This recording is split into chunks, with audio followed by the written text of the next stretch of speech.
Seguimos en Código Político, noche movidita. Nos acompaña ahora Enrique Fuchman, que es sobreviviente de la ESMA, que integra la Asociación de Ex Detenidos Desaparecidos y que es uno de las personas que en un acto esta semana pidió la renuncia del ministro Alac por el asadito aquel, el festejo de fin de año en la ESMA. Gracias, Fuchman, por acompañarnos. ¿No me cuentan dos palabras su historia? ¿Cuándo lo secuestraron? ¿Dónde militaba usted? ¿O qué actividad tenía? ¿Cuánto tiempo estuvo? ¿Por qué lo soltaron? ¿Qué son las cosas esas? Sí. Yo militaba de Montoneros. Yo empecé a militar a los 15 años, cuando estaba en la escuela secundaria, con el sueño y las ideas que teníamos muchos jóvenes de poder construir un país, una sociedad sin ninguna forma de opresión, en medio de esa militancia de la dictadura militar, y continuamos en esa época militando, manteniendo esa perspectiva, considerando que la dictadura militar obviamente venía a romper esas posibilidades y ha instalado justamente mayores sufrimientos para nuestro pueblo. Estando ahí, fui secuestrado el 18 de noviembre de 1978 y estuve secuestrado 15 meses en la Escuela Mecánica de la Armada, 6 meses y medio de los cuales estuve encapuchado y engrillado, y el resto del tiempo en lo que se dio a llamar trabajo esclavo. ¿Qué era el trabajo esclavo? El trabajo esclavo eran cosas que a un grupo nos hacían hacer, si no caso contrario, nos trasladaban. El traslado era nunca más saber nada. Esos trabajos, en el caso particular mío, primero fueron en encuadernación y después en un archivo periodístico. Donde tenía archivos, recortes periodísticos. Recortes periodísticos, claro, había otros compañeros que estaban también secuestrados y les hacían hacer lo que hoy podríamos llamar resumen de noticias. En esa época todavía no estaba tan de moda. Sí. Y yo los tenía que guardar. ¿Y un día? Y un día, yo estaba durmiendo, me llama otro compañero, me dice, vení que quiere Marcelo era Cavallo, que era responsable. El que trajeron extraditado a México. El que estaba, mejor dicho, estaba en México, lo llevaron a España, detenido por orden de juez García. En esa época acá estaban las leyes de impunidad. Y posteriormente, cuando fueron a las leyes de impunidad, lo trajeron extraditado de España hacia Argentina. Que quiere hablar con vos, me dice, y mientras me estoy vistiendo, me dice, mirá que, che, parece que, ¿te enteraste que se van? Me empiezan a armar una serie de compañeros que los liberaban. Entonces me empieza más rápido a vestir para ver si por ahí también me decía que me liberaran a mí, aparte de abrazarme con los que salían en libertad. Entonces, bueno, fui y mientras estaba abrazándome con esos compañeros, me llama Cavallo, me presenta a otro marino que iba a ocupar su lugar, decía Orlando, y me dice, bueno, Cachito, a mí me decían Cachito, vos también te vas, pero como tenés el archivo atrasado, te tenés que quedar hasta que lo tengas al día. O sea, yo tenía el archivo atrasado adrede, porque era una forma también de intentar de que salgan de capucha algún otro compañero para venir a darme una mano. O sea, nosotros sabíamos en esa época, no fue siempre igual en la ESMA, sabíamos que en esa época que el trabajo esclavo no era garantía que salgas con vida, pero sabíamos que si no pasabas por él, difícilmente salgas. Entonces, bueno, diferentes compañeros hicieron diferentes cosas. Yo lo que hice fue mantener atrasado el archivo para ver si otros compañeros podían salir de la capucha.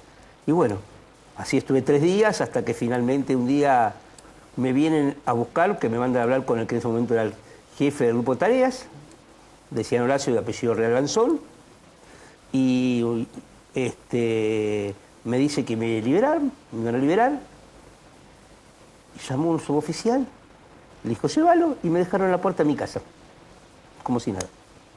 Qué bárbaro. Este gobierno, este ciclo de gobiernos kirchneristas, de Néstor Kirchner primero, de Cristina I y Cristina II, tiene el tema de los derechos humanos como una de sus banderas más fuertes.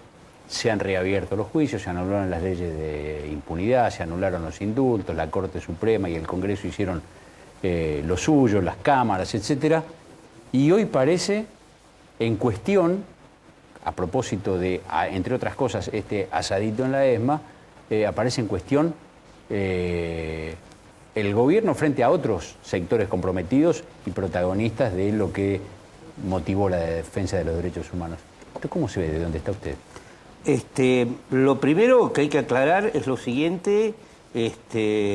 Obviamente uno reconoce que si Néstor y Cristina Kirchner no hubieran modificado su postura anterior durante los 16 años de la ley de impunidades, ellos no acompañaron la lucha por anular las leyes, si no hubieran modificado esa postura, obviamente hoy en día no podríamos estar luchando contra la impunidad del pasado. Eso lo tenemos que reconocer, porque si no seríamos ciegos, ahistóricos. Ahora bien, acá hay otros temas en debate. Sin entrar en discusión al tema de los juicios, que por sí, como se llama antes, es un tema en sí. Acá está, en la ESMA lo que se está discutiendo, que fue el debate estos últimos días, es la memoria, qué tipo de memorias se construye en nuestro país. La memoria, no hay una sola memoria, hay muchos relatos, diferentes relatos, son construcciones que se hacen con los fragmentos que tenemos en el pasado, en el presente, y mirando hacia el futuro. Entonces son construcciones que tienen que ver, antes que nada, con el país que cada uno se quiere plantear. Nosotros planteamos que, y había sido en su momento una base de acuerdo entre los organismos de derechos humanos, que desgraciadamente no se cumplió, que la Escuela de Mecánica en la Armada tiene que ser un lugar que nos interpele a todos los argentinos, con respecto a lo que pasó y a nuestro propio presente. Por eso decimos que, aparte de preservar el lugar, que tiene que estar, nosotros decimos como lo dejaron los marinos, tendría que estar ahí las historias de los desaparecidos ahí del grupo de tarea. Han desaparecido en la ESMA 5.000 argentinos, no 1 o 2, de los cuales ya más de 800 hemos logrado, sin ayuda del Estado, que no ha dado un solo dato, una sola información, hemos logrado que se recuperaran sus identidades. 300 estamos vivos, pero hay 500, más de 500, que están desaparecidos y hemos logrado recuperar en estos años sus identidades. Cuando dice el Estado no dio nada, ¿tampoco en estos años del kirchnerismo? No, tampoco. Y lo decimos y lo volveremos y lo reafirmamos siempre. No se han dado datos en ese sentido. Los famosos archivos nunca se han buscado, nunca se han investigado y nunca se pusieron sobre la mesa. Todo lo que se da en los juicios es por las declaraciones esencialmente de los sobrevivientes y en muchos casos también de los familiares. Después no hay otro elemento de pruebas. Le pregunto esto, Fuchsman, visto desde la complejidad y la profundidad y la gravedad de todos estos hechos, ¿es tan grave el festejo de fin de año de ALAC y de su ministerio ahí? Sí, es grave. Es grave porque lo que es el mensaje que da es un mensaje. ¿Quién lo está diciendo ALAC? Que los argentinos no tenemos que pensar en lo que pasó ahí. Porque ya estamos en un país que es todo felicidad. Y por lo tanto no tenemos que recordar. Porque no me van a decir que ahí en ese acto estaban recordando a los desaparecidos. Bueno, después trataron de explicar eso de una manera bastante pálida, bastante pobre, efectivamente, ¿no? Todos sabemos que no es así. El que va a haber una murga, va a haber una murga. Cuando los padres llevan a los chicos a ver al payaso Cacatúa, los llevan a ver al payaso Cacatúa. Cuando Fuerza Bruta se entrenó ahí, para los actos del bicentenario, se fueron a entrenar ahí. Digamos las cosas tal cual son. Entonces, realmente, lo que nos están planteando es una memoria basada en el olvido. Y eso para memoria y olvido parecen que no, son dos palabras que no encajan entre sí. Parecerían que no encajan, pero a veces sí. Porque si la memoria que construimos no tiene en base justamente, por ejemplo, recordar quiénes son los desaparecidos, por ejemplo. Ahí se cuentan en ese lugar las historias de los desaparecidos, sacando a los célebres, pues siempre nos nombran a los célebres. ¿Qué pensaban? ¿Qué querían? ¿Qué hacían? De tal forma que se les vuelva a dar la identidad que se buscó quitarle cuando los desaparecieron. Se podría estar relatando, por ejemplo, las historias de las Fuerzas Armadas Argentinas, que son unas Fuerzas Armadas, que este no fue el primer genocidio que se cometió. viene de hace años. O sea, el primer genocidio que tuvimos con los pueblos originarios. Lo que pasa es que de esta forma podemos justificar, por ejemplo, un discurso que dice que este es el país por el cual los desaparecidos lucharon y legitimarlo a partir de ahí. Y lo que nosotros decimos, que eso no es cierto. Nosotros queríamos una sociedad sin ninguna forma de opresión. Una sociedad donde no haya chicos con hambre, donde no haya problemas de salud, donde todo el mundo tuviera trabajo, donde la riqueza estuviera repartida. Y eso no tiene que ver con el presente.